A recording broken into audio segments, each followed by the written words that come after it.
and they snake around the block. And even assuming you get to put in your application, you have to wait at least 2 years before you're even given a flat. And it's quite simple, right? Logic tells you that. We have close to like 6 million people in Singapore, and we have about roughly 600 square kilometers worth of land space. Generally, after some time, no matter how high your buildings are, it is going to be quite problematic to house everybody in a society. And we think, recognizing the scarcity and the context of Singapore, that the state has to make certain decisions on how best to allocate these resources. And that's where we stand. That's why we think that the state has every right to privilege married couples. And it was quite telling as well, that from side proposition, that the only time the word marriage came out was in the last 20 seconds of his speech. And we'll pick up on that later in the rebuttals, right? So what I want to talk to you about today, ladies and gentlemen. First, we're going to talk about why marriage is a social good and why our policy will encourage this. Secondly, we're going to talk about why it's justified for the state to use HDBs to privilege married couples, and we have time and a small point about the importance of keeping them in these units. We talk about first, before that, right, some rebuttals.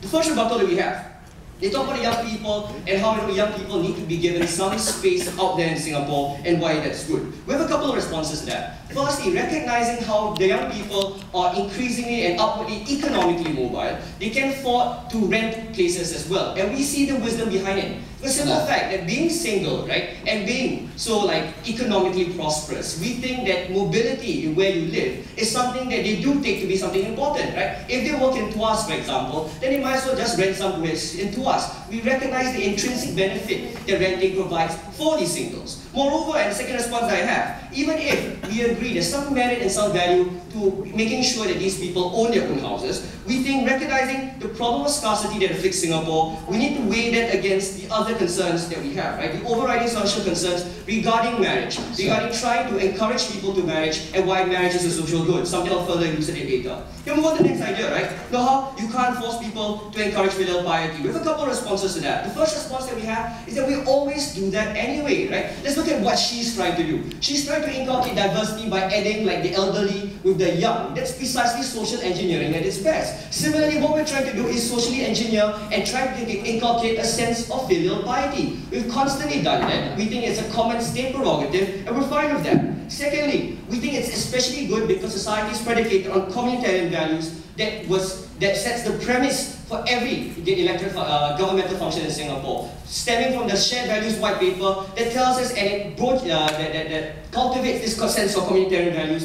in Singaporean society, and we think that's especially good. And the third idea, right?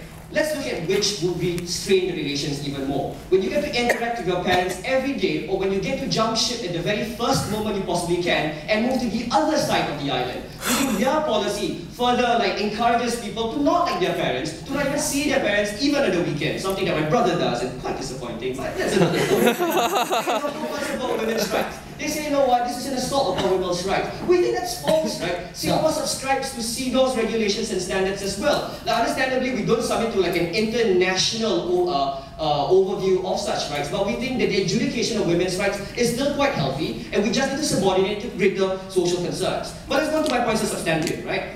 The first one, why marriage is a social good, and I have three reasons for this, two reasons for this. The first reason that we have is that it induces some level of stability for two individuals. Like we understand, this whole concept of love, people getting to know each other, falling in love. But here's the thing, right? It's rather transient and rather tenuous. At the first sign of trouble, if there's no contract binding two individuals together, what do? They split. We think that when you encourage a contract to be built between two individuals and you force them to invest further interest into that contract, it discourages people from even thinking of splitting and ensures stability. And why is this important? Let's look at the Detroit's of ghetto, the ghetto of Detroit. The ghetto is of Detroit, right? Where the incidence of divorces are at an all-time high. Rates for literacy for children are low and incidences for crime are extremely high in these areas. Moreover, let's take somewhere that's comparable, right, in terms of economic status to these areas, like in New Jersey even. We think the rates of divorce, as it increases, we can see a corresponding decrease in literacy rates and in the face of these children, and we think that's especially important. Well, thank you, sir.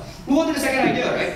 We think that it's important to inculcate this sense of family because we need a support system for these individuals. Something that's especially important considering that we are a country that has no overriding social support system, right? That characterizes the countries that do have a HDB policy, like Singapore and like Hong Kong. Recognizing that, we think that the family unit provides the kind of social support system for these individuals in lieu of the overriding scheme. And why is this important? We think that it's important for this support system to be created in the first place, so that whenever you find yourselves in times of trouble, there's a Beatles song, like whenever you find yourselves in times of trouble, you can always rely upon your family members to get you through the particular situation. Sure.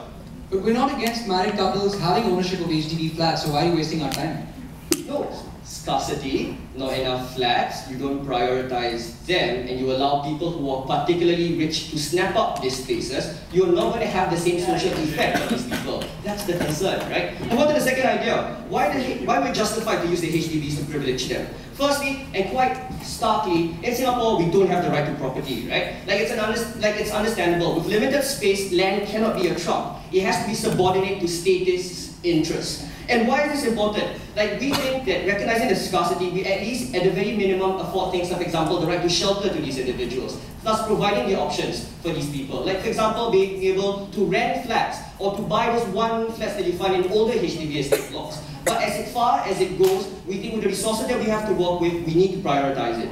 Now, the second idea, we think that the state subsidizes this concept of HDB and has primarily used it as a social tool, right? That's why we make sure that foreigners are integrated into the HDB system by according a certain percentage for foreigners. There's a ensure percentage, like quotas for racial groups in a particular HDB block as well. Recognizing that the HDB has constantly been used as a social tool and to achieve certain social ends, we think it should be applied and can be applied in the same fashion as well. And on the third idea, we think the state has no obligations to accord you or to afford you certain a segment of state resources just to help you actualize your conception of the good life. We understand that maybe that might be good, right? In an event where we have unlimited resources. But in the event where resources are scarce, we think the choice to be made and the state has every obligation not to provide you to actualize the conception that you have of yourself. Because ladies and gentlemen, we recognize the problem of scarcity and the corollary obligations that the state has in allocating the resources as we need them to be. We stand in side opposition, we're proud to oppose.